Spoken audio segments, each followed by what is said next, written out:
Well, welcome back. Here we are. It's something a little different on the channel today. Thanks for watching. Like and subscribe if you're interested in this particular episode so we can follow the progress of this.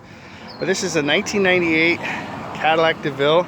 It's been down for about 2 years now due to the fact that it blew a fuel pump there in the tank. I've got it temporarily sitting in there trying to get the hose that comes from the tank up into the fuel intake, which is back in there, which is kind of being a little stubborn at the moment. So we'll put the wheel back on once we get that. We'll make a video on how to put the pump in the tank. I know there's some out there, but I'll show you how I did it. And we bought a used pump, which is a little scary, a little skeptical, but it was an OEM and I'm willing to take a chance on that based upon the price. So if it goes out or if it's not working, then we'll just go get a new one. But anyway, in addition to this car, it's got about 127,000 miles on it. Power steering is out on it right now. Got a brake in the line. Car's pretty clean.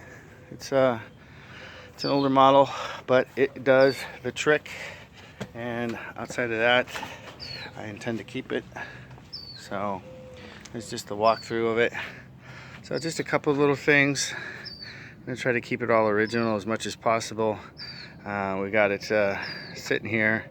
Hopefully we'll get it running soon. So stay tuned. This is just part one of the project, and we will keep you in tune on what's going to happen next. So thanks for watching, guys. Don't forget to hit that like button. Subscribe for future projects that we're going to be doing, and stay tuned. Take care.